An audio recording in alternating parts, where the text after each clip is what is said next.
jalapeno gravy and plenty of Nanny's East rolls here in just a bit. But first, an appetizer of ag weather. In Neighbor, we're going to choose one of the prettiest communities in the middle of down on the farm country today. Let's choose Kerrville, Texas. Sunny, 85 the high today, 65 the low. Saturday the 26th, sunny, 86 and 69. Sunday the 27th. Oh, I think we'll find one cloud in the sky all day, 89 and 74. Monday the 28th, 77 and 56, a 20% chance of rain. Tuesday the 29th, sunny, 76 the high, 53 the low. Wednesday the 30th, last day of September, sunny, 80 the high and 58 the low. Thursday the 1st, sunny, 81 the high, 56 the low.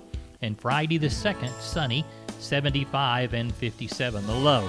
Saturday the 3rd of October, sunny, 75 and 57. And Sunday the 4th, sunny, 77 the high, 59 the low.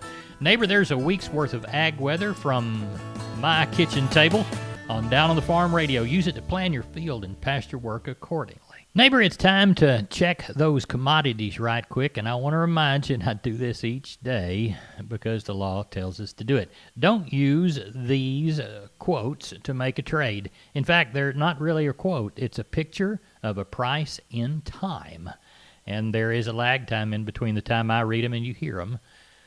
So, forewarned is forearmed. December corn, 366 and a half, up 3. November beans, 1006 and a quarter, up 6 and a quarter. December soybean meal, 339 and 3/4 by the ton. It's up $3 and a dime. December Kansas City hard red winter wheat's down 6 and a quarter at 476 and 3/4. December number 2 cotton is up 28 at 65.74. December live cattle down 7, 112.20. November feeder cattle down 35, 142 even money. December lean hogs up 150 at 64.77. And October class 3 milk up 14 at $18.29. Taking a look at your December U.S. dollar index, up 391 points at 94.78. And West Texas Intermediate crude, the November contract, down 26 at 40.05. Neighbor, there are your commodities of ag interest. Neighbor, now it's time to visit with Tom Nicoletti from the Texas Farm Bureau Radio News Desk. Tom, what's our topic? The latest on Central Texas cotton crops. I'm Tom Nicoletti with Texas News and Views from the Texas Farm Bureau Radio Network. More in a minute. Where has Pioneer soybean product development taken me today? This place, for one. I'm here in southern Illinois. I'm walking through a Pioneer test plot. Great soil, great land, but a great number of resistant weeds. That's exactly why Pioneer has a test plot here. Throughout the entire season, the local Pioneer soybean team checks to see how different herbicide-tolerant varieties perform in this environment. The idea is to continually bring you the most advanced tools to control everything from grasses to glyphosate-resistant weeds, all to deliver maximum yield potential on your soybean acres. A soybean test plot in southern Illinois. Another place that makes Pioneer, Pioneer. You'll hear more from me later. For now, let your local Pioneer sales representative hear from you. For today's program, we go to Dr. Shane McClellan. He is Texas AgriLife Extension Agent for McLennan County. Plus, he reports for our weekly Farm Bureau Roundup program. Shane has more on regional agriculture in the Central Texas Blacklands for late September. After the recent rains, our cotton harvest was paused just long enough for fields to dry up. Surprisingly to many, the cotton had little damage. It was stringing out some, and there were reports of some seed sprouts. But overall, after receiving 10 to 12 inches of rain to our cotton fields here in Central Texas, we're actually in much better shape than we thought. There will probably be a hickey on the quality grade of our cotton, but only time will tell on that.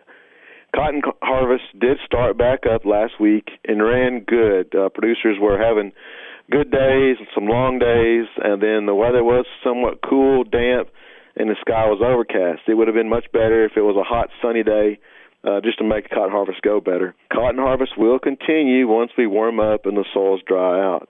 Livestock producers that graze out livestock on small grains have been planting oats and wheat. Volunteer ryegrass stands are up out in our pastures and are off to a great early season start. Our local weather pattern is usually drier this time of year, and those early flushes of ryegrass typically die out from a lack of moisture and then a steady south wind that dries the soil out. Pastures are in much better shape this time of year than they have been in several years. Hay producers will get another cutting, and some are even cutting right now. There have been armyworms in central Texas, but the numbers have been light. I have heard of a few hay growers in just some certain areas of the county that have the option of either spraying for armyworms or cutting, and they chose to go ahead and cut. It was a little early, about a week early, but they saved that extra input cost they would have from spraying an insecticide. The wet weather pattern should keep our armyworm numbers down for now, but if we come out of this wet weather with warm, sunny days and not 60 to 70 degrees, then all of our forage producers need to be on the lookout for armyworms. Go scout those fields early in the morning when they're kind of active.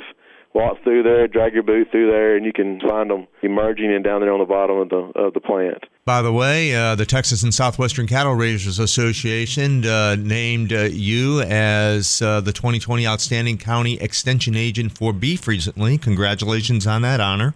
Thank you. We've got a very good Extension Beef and Forage Committee. They challenge me. There's no yes men or women on that table. They represent a large part of our industry here in beef and forage in the Central Texas area, McLennan County specifically. They put me up to a task and challenge me. We meet, plan those programs, identify issues, current and emerging needs, and just what we need to put out there for beef and forage producers to help them make decisions, give them some tools and some ideas, and bring speakers in that can share their experience and their knowledge and just help all of our beef and forage producers be profitable, stay in business. I lean back on that award. It's great, proud of it, but Beef and Forage Committee is what set me up to receive that. That is Dr. Shane McClellan with the Texas AgriLife Extension Service in Waco.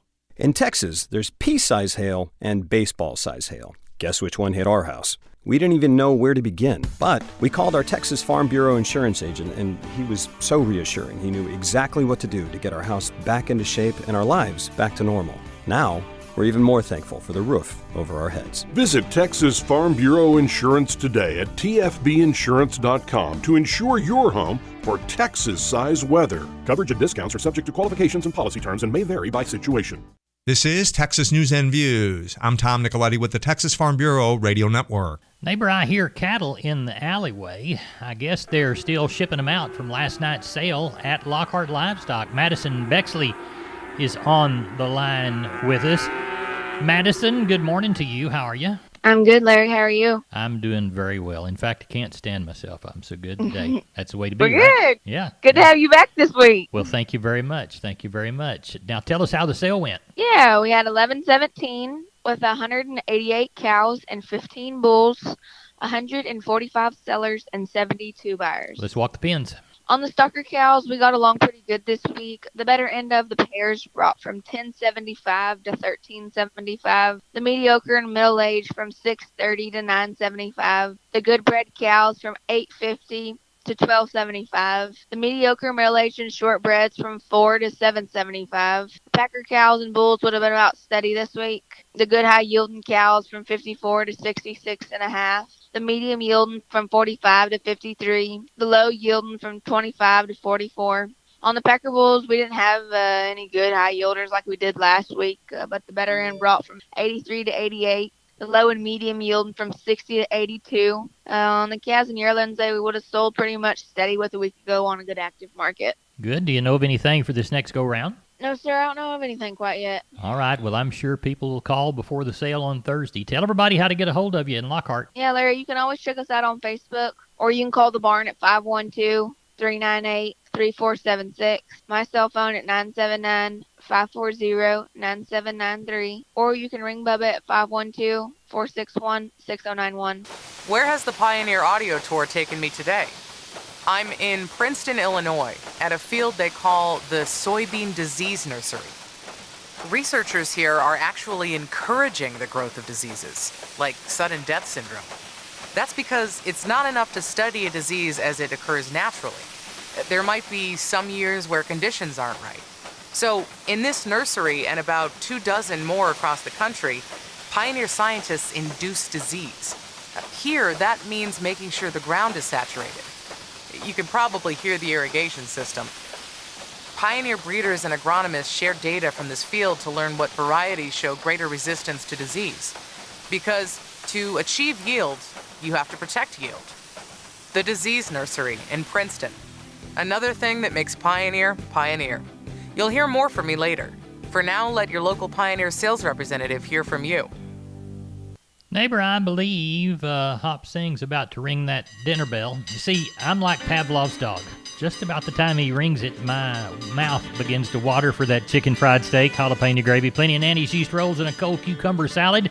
I'm going to pour the iced tea, and I'm going to set a space at the table for Russell Heller, Lexington Livestock Commission Company. They have a good sale there every Saturday.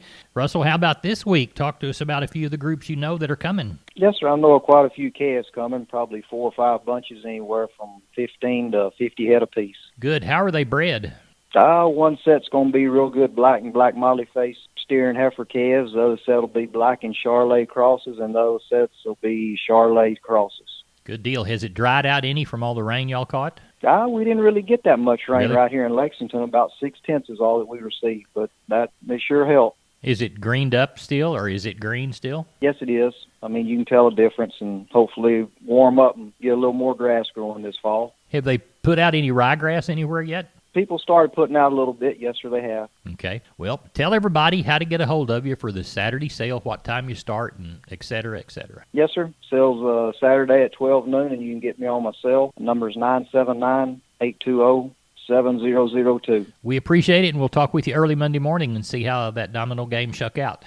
Okay. Ranch rodeos are always good fun, and on the line with me is Andra Wiesen with the Family Ranch Rodeo Fest set for October the 3rd in Comfort. Hi, Andra. Larry, it's good to be here. We'd like to invite teams from all over the state to enter our ranch rodeo. It's got an 80% payout, added money, nice buckles and awards, and money for the top hand and top horse as well. Now, I understand the teams will really like the format with 4 head of cattle. That's right, Larry. They'll load 1, mug 1, and pen 2, and they can't rope them. They've got to drive them in. Andra, tell us how to get more information about the event. Larry, that's easy. Just go to our website, ranchrodeo.org. And neighbor, you can get your tickets, direction, and all the other information also for that grand event at ranchrodeo.org. Neighbor, most everybody has got a farm and ranch dog, and some of them, like Belle, work really hard. And she's had some trouble with growths on the pads of her feet. And guess what?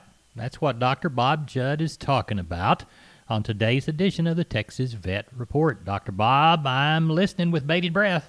And corns are hard and painful growths on the foot pads of dogs. These pads are common in racing and retired greyhounds, but can occur in other breeds as well. We really don't know the cause of the corns, but it is believed it is due to the absence of fat in the greyhound's foot pads. So there is less padding than in other dogs, and trauma to the pad from the underlying bone causes a corn to develop. Some veterinarians believe it may be due to foot pad cuts or other trauma, and then scarring develops leading to a corn. Also, it's possible a foreign body or even a papilloma virus could be involved. Most dogs with corns are painful and will be limping on the affected leg. Certainly, your vet will want to examine and x-ray the area to make sure there is no fracture or other disease. There are many methods of treating these corns, and some folks recommend soaking the paws and then applying manual pressure to express the corns. Although this could be effective, it is likely very painful to use enough pressure on the pad to express these corns. Surgically removing the corns is an option, but it is possible the corns may recur. The digit can be amputated, and although this will solve the problem in that digit, corns may recur in other digits, so amputation would be a last resort. Silicone has also been injected under the corns to provide padding and has been effective short-term in some cases. It's also possible to use a rotary tool and grind down the corn below the pad surface to decrease pressure when walking on the pad. And a medication called Carasolve can be used to soften the corn and decrease pain. Corns can also be removed with a dental elevator, but may recur in just a few weeks. Where has the Pioneer Audio Tour taken me today? Well, this is the first time it's taken me outside the continental U.S.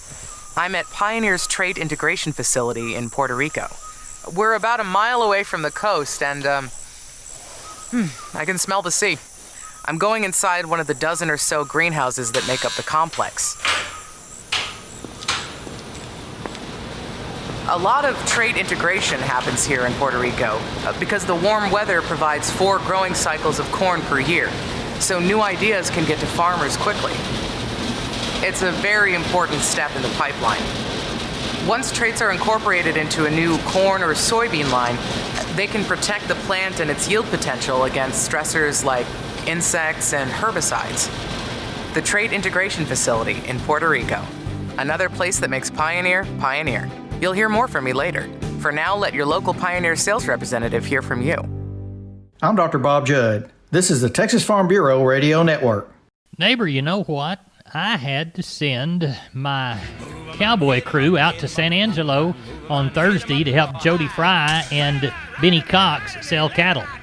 They told me they had to ride up and dally hard and make a hand. Jody, I guess you put them to work, didn't you? We did. We had to. 2,250 head, biggest run we've had in quite a while. Compared with last week's sale, we're calling these calves and yearlings kind of weak to $2 lower. Still good demand, and the best demand really for these light to medium weight choice steer calves, kind of in that 400 to 600 pound range. Another large offering of slaughter cows and bulls this week. They sold steady to $2 lower. Most of that decline coming on those thinner, lightweight cows.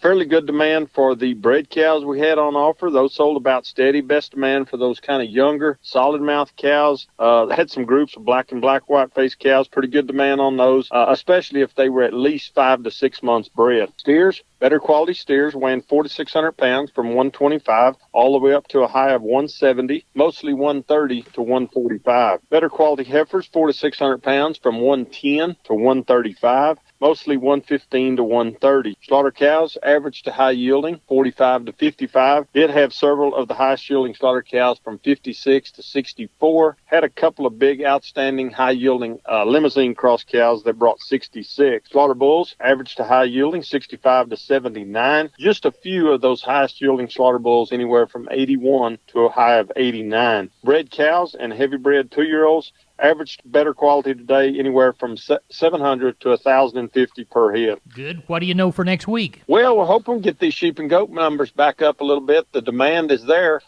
just about 4,000 2 weeks in a row. So hoping to get back up maybe in that 4,500 to 5,500 head range. And the cattle, a lot of these cattle come in from the far west. The last 2 nights, that's where it didn't rain. Right. Really boosted up those numbers. Early guess, I'd say 13 to 1,500 head. Good deal. Tell everybody how to contact Jody Fry. You bet. They're at the office, 325-653-3371. My mobile phone would be 234-7895. Where has the Pioneer Audio Tour taken me today?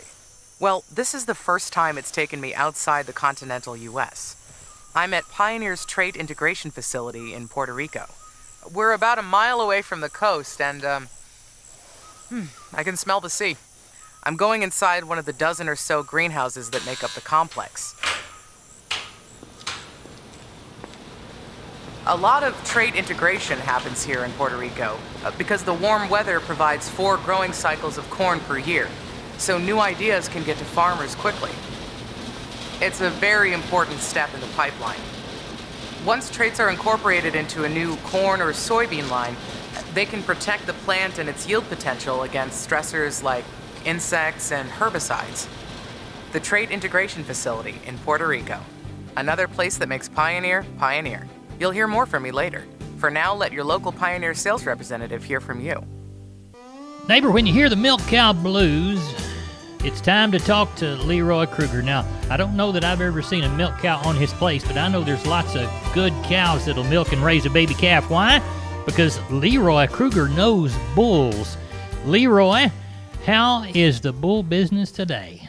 Oh, not too bad. We've been testing a bunch of them, getting them ready to go. We loaded out one yesterday, an Angus bull, and getting a bunch of bulls retested and getting them kind of geared up because it's getting in that fall season. And Larry, as we speak, we got a load rolling south from Nebraska and Kansas. We got some horn Herefords and pole Herefords on the truck, and then some Angus bulls.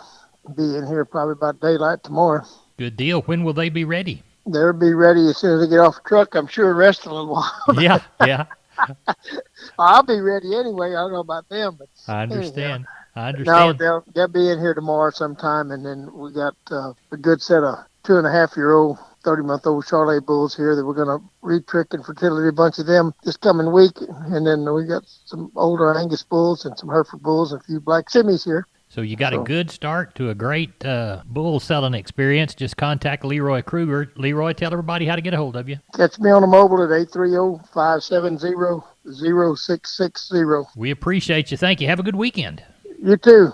Neighbor, you know, when you live in the country, you get to hunt on your own place. Dove, deer, varmints, things like that. But some of you folks that live in town don't know where to go. Say, for instance, if you wanted to hunt dove and do it legally and not go poaching on some farmer or rancher's country. And some of you would not know where on a piece of property to hunt if you had a piece of property to hunt. Jessica Dommel talks about it on today's edition of the Texas Wildlife Radio Show. Jessica? Is it better to hunt dove near a pond, a field, or a tree line? For that answer, we're joined again today by Bobby Thornton, co-founder of the Texas Dove Hunters Association. It's what is your preference?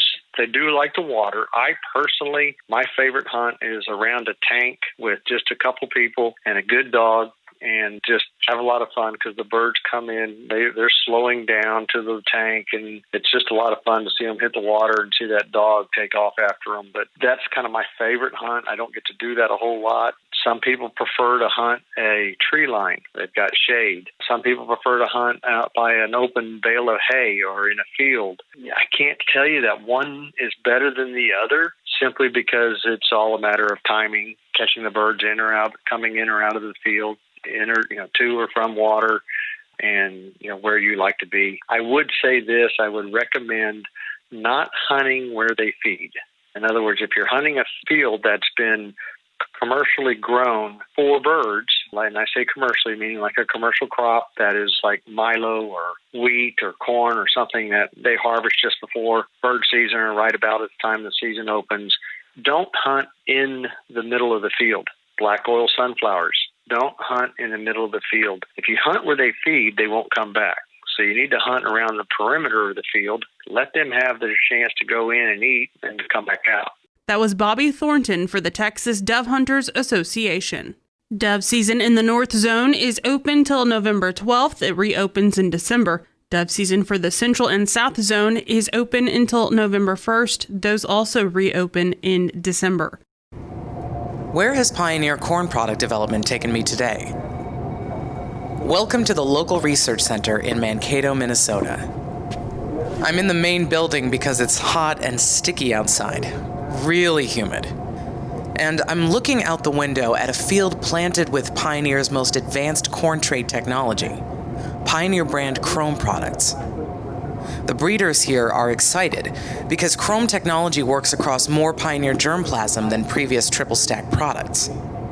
So at the same time you're getting strong pest protection, you're unlocking more yield potential. I see a couple of Pioneer scientists out in the fields now. Me, I've got air conditioning and a soda, so I'm good. The Research Center in Mankato, another place that makes Pioneer, Pioneer. You'll hear more from me later. For now, let your local Pioneer sales representative hear from you. For the Texas Farm Bureau Radio Network, I'm Jessica Dommel. Neighbor, I really enjoy traveling, and I usually take my Ghost Riders with me. That way, if I get in any trouble, they can scare folks off, and being ghosts, they can get me anywhere just with a flick of the wrist or a snap of their finger. So let's let them snap their fingers right now and take us all the way to San Saba. Talk to Ken Jordan Cattle Auction. Ken, how'd the sale go? You bet, Larry. Went well today. We ended up getting a lot more cattle in today than I thought we would. We started out kind of overcast, kind of drizzle day, and then it turned out sunshine. We ended up 1,755 head today. I thought overall demand was good, almost all classes of cattle today. I thought the lightweights, stocker steers and heifers all sold fully steady. I had a group of 4 steers today, weighed 423, brought $1.86, $786 and some change on those. Very, very good on those classes. The feeder steers and heifers I thought overall sold steady. Now again, the real fleshy type, I'm going to say kind of the 550 to 750 pound calves. I thought overall, and not yearlings like, but just calves kind of in that weight range. They probably sold 3 to 5 lower, mainly just their flesh. And then this cool nights, warm days, they're seeing a little more health problems starting to get these cattle, just typical this time of year. I thought overall the packer cows, they sold steady. Bulls were probably $3 lower. Pairs and bred cows overall sold steady too, Larry. Good. Now we've got a special Saturday, right? You bet. We got over 2,000 something head coming for our special. We got majority of men already already on Thursday night. Got a few more coming in on today on Friday. We're going to have Saturday about around 300 and some odd pairs, Larry, 1,000 bred cows, around 600 bred heifers, and 225 open heifers. We'll start to sell at 10 o'clock. We have the listings of all the cattle up on the website right now. And then we'll put a running order on Friday around 6 o'clock. It'll be up there. And welcome to come on up tomorrow to the sale and be a part of it. Or if you're not able to come up, we do have it live online. And you can find all that information and information on the cattle at jordancattle.com, Larry. Also, the internet sale will be there also. Give us the telephone number right quick. You bet. Area code 325-372-5159. We'll be here tomorrow and all day on Saturday. Where has Pioneer soybean product development taken me today? This place, for one. I'm here in southern Illinois. I'm walking through a Pioneer test plot. Great soil, great land, but a great number of resistant weeds. That's exactly why Pioneer has a test plot here. Throughout the entire season, the local Pioneer soybean team checks to see how different herbicide-tolerant varieties perform in this environment. The idea is to continually bring you the most advanced tools to control everything from grasses to glyphosate-resistant weeds, all to deliver maximum yield potential on your soybean acres. A soybean test plot in southern Illinois. Another place that makes Pioneer, Pioneer. You'll hear more from me later. For now, let your local Pioneer sales representative hear from you. Neighbor, I believe it's about time for the mailman to drop the grain report off at the mailbox. So let's ride down and see if he did. Yes, he did. Corpus area Milo, 1006. Corpus area corn, 398.5. Corpus area wheat, 558. And Houston beans, 985. Placido beans, 940. We moved 938 bale of East Texas cotton, 1,051 bale of West Texas. Neighbor, our prices range from $58.46 to $61.46. Neighbor, let's turn around and go back to the house so we can have dessert before this tractor gives out a diesel. I've got it turned around. You folks get ready to eat that dessert. Well, neighbor, I don't guess we're going to get to ride the tractor back to the house. I guess we're going to have to walk, but that's all right. It's a pretty day here and down on the farm country, isn't it? And so while we walk, I'll just thank you folks for joining us. We appreciate it.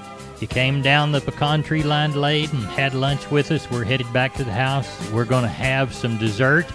And then I'll turn y'all loose so you can get on back to the field or pasture or whatever you do for a living. I just hope you have a grand day, and I want to thank you for being a Down on the Farm listener. God bless you. We'll see you down the road.